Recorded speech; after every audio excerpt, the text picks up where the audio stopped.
Welcome to the Health Headliner podcast by Tudu Digital.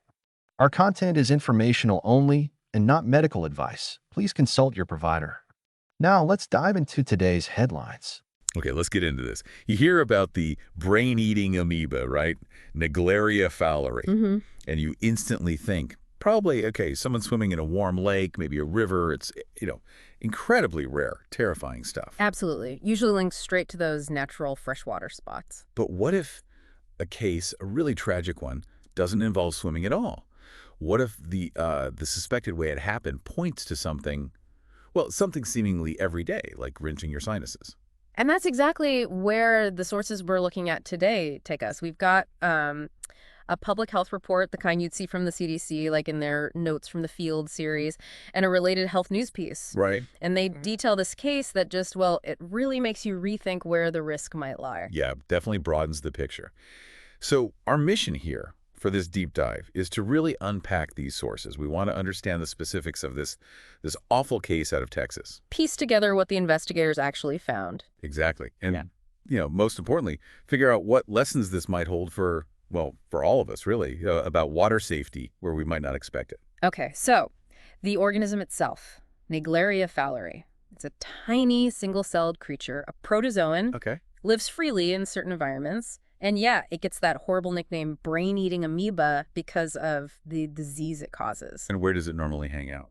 Typically, it loves warm, fresh water. Think lakes, ponds, rivers, hot springs, sometimes even, poorly kept swimming pools or water heaters if the conditions are right. Likes it lukewarm. Gotcha. And the disease is called primary amoebic meningoencephalitis. That's the one. Primary amoebic meningoencephalitis, basically a brain infection. And here's a really key thing the sources stress. You don't get this by drinking the water, right? Even if the amoeba's in there. Correct. That's critical. The infection route isn't swallowing. It happens when water containing the amoeba gets forced up the nose. Once it's in the nasal passages, Naegleria fowleri has, well, a direct line. It follows the olfactory nerve, that's your smell nerve, straight into the brain. Wow. And once it's there, the sources describe it pretty graphically. It starts consuming brain tissue. They say it nibbles at brain cells, astrocytes, neurons, the really vital stuff. That sounds incredibly aggressive. And fast, too. Extremely rapid and usually devastating. The reports really emphasize how quickly it all happens. Symptoms can show up just days after exposure. Just days. Yeah. And death, unfortunately, often follows very quickly after that, maybe 1 to 18 days after the symptoms first start. And those first symptoms, what are they like? The sources list things like severe headache, fever, nausea, vomiting, things that might seem like other illnesses initially, but they progress very rapidly. Which leads us to the specific case study here. A 71-year-old woman in Texas. Described as previously healthy, according to the reports. But she developed these severe neurological problems, and tragically, she died only 8 days after her symptoms started. Just 8 days. And this is where it gets really different from the usual story. The sources are clear. No recent swimming, no obvious freshwater recreation exposure. Right. So the question became, how did this happen? How did the amoeba get into her system? And the investigation pointed towards a daily habit. Nasal irrigation. Right. Rinsing her sinuses. Exactly. The reports say she had a history of doing this. And the key detail, she apparently used water straight from the tap, the potable water faucet in her recreational vehicle. RV. And specifically, she reportedly used non-boiled water from that RV tap multiple times in the 4 days just before she got sick. Not boiled. That seems crucial. Very. Yeah. So after she passed, the public health teams launched a full investigation, standard procedure for something this rare and serious. Right. They looked at her medical background, potential exposures, and quickly zeroed in on the water. Specifically, the RV's water system and the campground's municipal water supply was hooked up to. So they start testing the water. Yep. Environmental sampling. It was like detective work. They took samples from different spots in the RV's water system, the faucet she used, the main water tank, the hookup point. Okay. And they also sampled the campground's water connection directly. And what did they find? Did they find the amoeba in the water? Well, here's a really interesting part, and something the reports are careful about. They used PCR testing polymerase chain reaction. It looks for the amoeba's DNA. Okay. But the tests came back negative. They did not detect Naegleria fowleri DNA in any of those samples, not from the RV, not from the campground connection. Oh. Huh. So it wasn't in the water then. Not so fast. The sources explain the limitation here.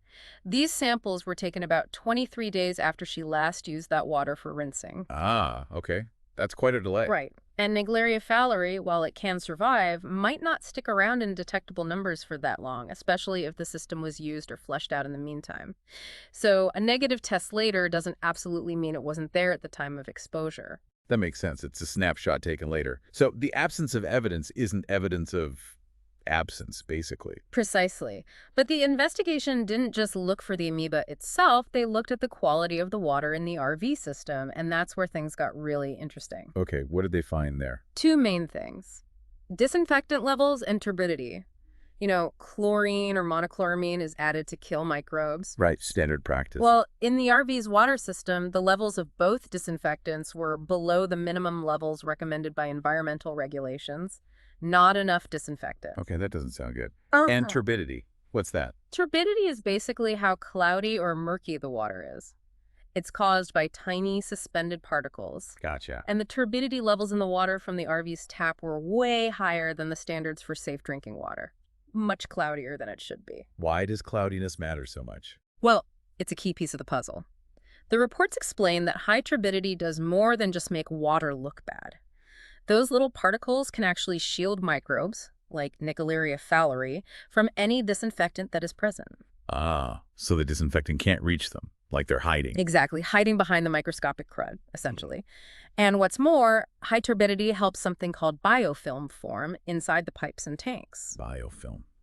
That's the slimy stuff that can build up. That's it. It's a whole community of microbes living together in this protective goo they make. And organisms inside that biofilm are much, much harder for disinfectants to kill. Okay, I see. So you put it together, not enough disinfectant, high turbidity providing cover and promoting biofilm.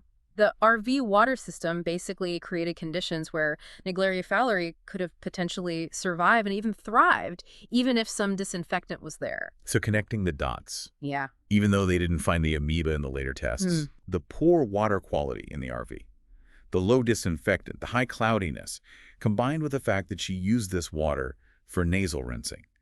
That strongly points to the RV water being the likely source of the infection.